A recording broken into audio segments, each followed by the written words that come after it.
changes in the regulatory environment surrounding private placements, and with some new products and new participants in the space, I think our committee has a real opportunity to affect change and provide valuable education to the membership of the IPA as a whole. Some of the recent changes that we've been looking at over the past year and continuing to look at are the Jobs Act changes that are continuing to be implemented, Rules 506C, D, and E, the online platforms and portals that are sort of in the private placement space, and the product structures that are evolving in those areas.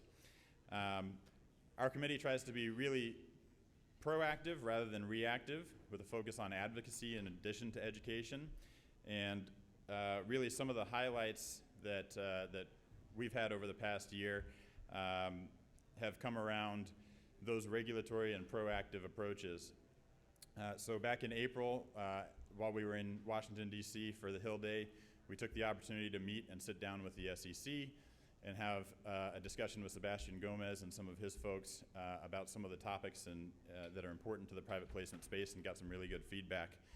We also recently worked on a letter jointly with ADISA to follow the collaboration theme, a comment letter to the SEC on the proposed accredited investor changes, or the contemplated accredited investor changes, and recently submitted that to the SEC, and I think that was a great success and a great collaboration. On the education front, we're looking at the recent changes to Rule 12G. We've done a member alert. We're going to be doing a webinar, and we're really talking about, with that rule that's been implemented, what are the best practices that we want to see in our industry?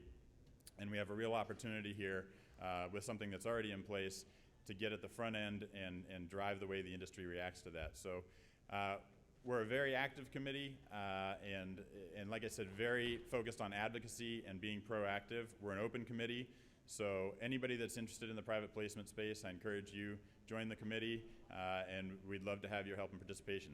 Thank you.